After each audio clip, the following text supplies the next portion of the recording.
Hello friends, જય શ્રી ગણેશ. બધાને સ્વાગત છે તમારું મારી ચેનલ ગુજરાતી કિચનમાં. તમને પણ જો કંઈક ચટપટું ખાવાની ઈચ્છા થાય છે તો ફટાફટ આ ટોમેટો રાઈસ બનાવી જુઓ.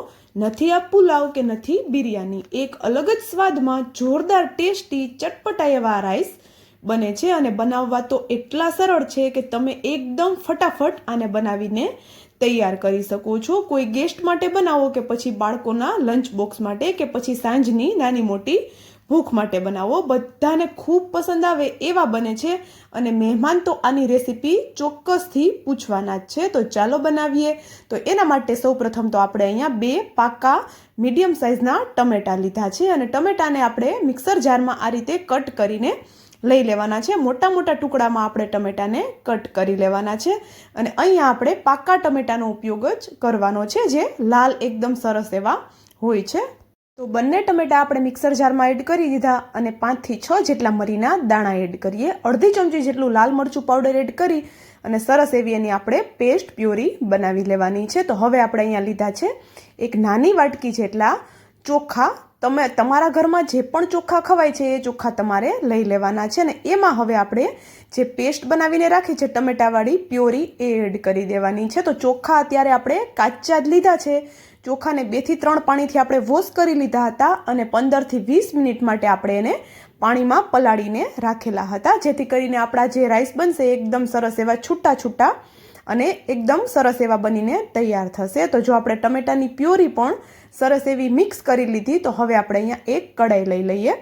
ગેસની ફ્લેમ ચાલુ કરી દઈએ અને 1 થી 1.5 ચમચી જેટલું આપણે એમાં તેલ લઈ લેવાનું છે અને સાથે જ અડધી ચમચી જેટલું જીરું એડ કરી દઈએ અને જીરાને સરસ એવું થવા દઈએ.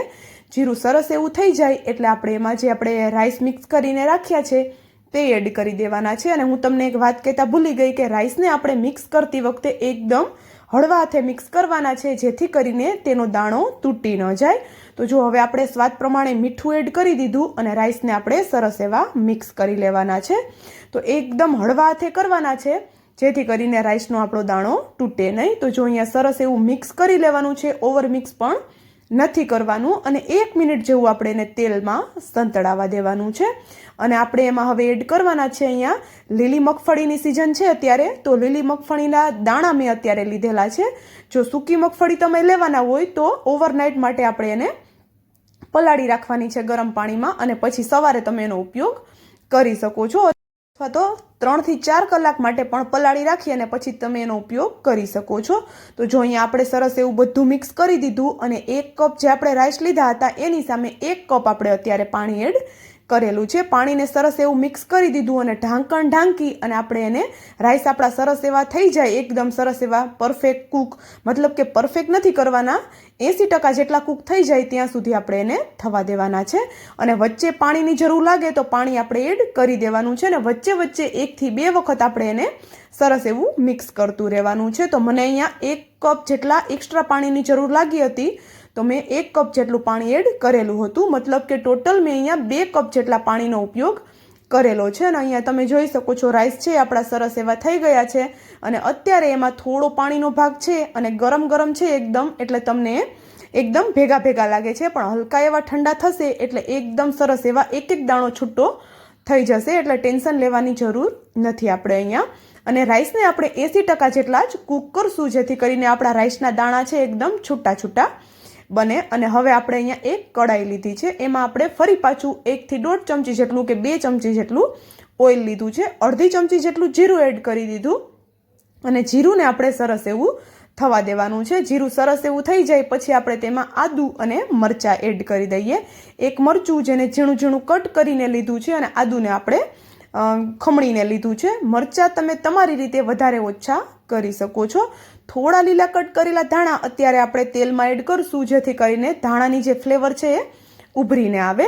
અને 1 ચમચી જેટલો મેં અહીંયા ગન પાવડર એડ કરેલો છે. તો ગન પાવડરને પણ આપણે સરસ એવો તેલમાં મિક્સ કરશું, જેથી કરીને જે એની ફ્લેવર છે, એની જે સુગંધ છે એ સરસ એવી આવવા લાગશે. આપણા રાઈસમાં એકદમ જોરદાર એવી એની સુગંધ આવશે અને પાછળથી પણ આપણે એડ કરવાનો છે, જેની એકદમ જોરદાર એવી એની ફ્લેવર આવશે. તો લાંબી લાંબી કટ કરેલી એક નાની સાઇઝની ડુંગળી એડ કરી દીધી અને અહીંયા એક મીડિયમ સાઇઝનું બટેટું, જેને આવી રીતે પાતળું પાતળું કટ કરીને મેં એડ કર્યું છે. જો આવી રીતે બટેટું કાચું છે એટલે પાતળું જે કટ કરવાનું છે જેથી કરીને આપણી બધી વસ્તુ સાથે એકદમ સરસ એવું જલ્દીથી કૂક થઈ જાય. તો જો અહીંયા બધી વસ્તુ સરસ એવી મિક્સ કરી દઈએ અને હવે આપણે આમાં થોડું ગાજર એડ કરી દઈએ. જો ગાજરનો હલકો એવો ક્રન્ચી ટેસ્ટ તમને પસંદ હોય તો ગાજર પાછળથી એડ કરવાનું છે અને સ્વાદ પ્રમાણે મીઠું એડ કરી દઈએ, જેથી કરીને આપણી જે બધી વસ્તુ છે એકદમ જલ્દીથી કૂક થઈ જાય. તો જો બધી વસ્તુને આપણે સરસ એવી એક વખત મિક્સ કરી લઈએ અને ઢાંકણ ઢાંકી અને આપણે આને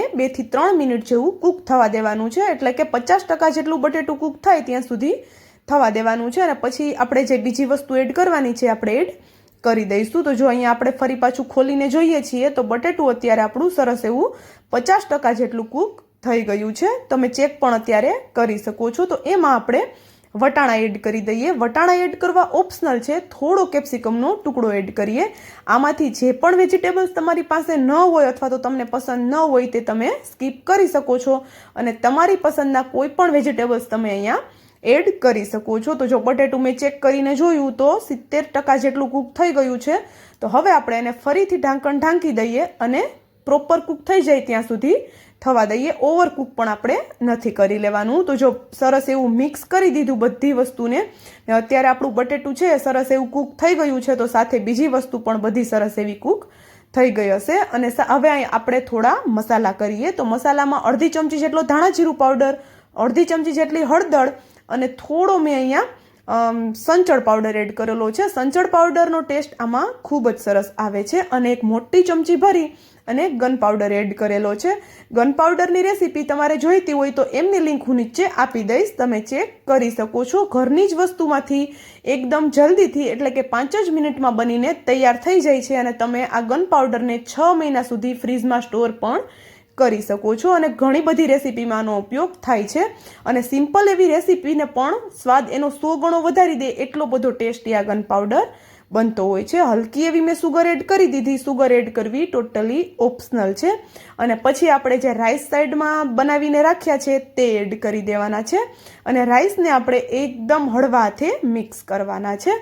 તો અહીંયા હું થોડા લીલા કટ કરેલા ધાણા પણ એડ કરી દઉં છું અને એકદમ હળવા હાથે આપણે બધી વસ્તુને મિક્સ કરી લેવાની છે. અને જો તમને અત્યાર સુધીનો વિડીયો જોયો હોય તમે અને એમાં તમને થોડું પણ કંઈક પસંદ આવ્યું હોય તો પ્લીઝ વિડીયોને એક લાઇક અને જો ચેનલ પર નવા હોય ને તો જલ્દીથી ચેનલને સબસ્ક્રાઈબ કરી દેજો અને સાથે જ બાજુમાં આપેલા બેલને પણ પ્રેસ કરી દેજો, જેથી કરીને આવી જ નવી નવી રેસીપીની નોટિફિકેશન તમારા સુધી પહેલાં આવે. અને મને કોમેન્ટ કરીને પણ જરૂરથી જણાવજો કે તમને મારા ટોમેટો રાઈસ કેવા લાગ્યા. તો ઉપરથી આપણે થોડા લીલા કટ કરેલા ધાણા ફરીથી એડ કરી દઈએ અને તમે જોઈ શકો છો અહીંયા એકદમ ટેસ્ટીવાળા આપણા રાઈસ બનીને તૈયાર થઈ ગયા છે. આ રાઈસને તમે કોઈ પણ રાયતા સાથે પણ સર્વ કરી શકો છો. સિમ્પલ દહીં સાથે ખાશો તો પણ ટેસ્ટી લાગશે અને આની સાથે કોઈ પણ વસ્તુ નહીં લો તો પણ ખાવામાં ખૂબ જ ટેસ્ટી એવા રાઈસ બને છે. એકદમ અલગ સ્વાદવાળા આપણા અહીંયા રાઈસ બનીને તૈયાર થઈ ગયા છે. And thank you for watching.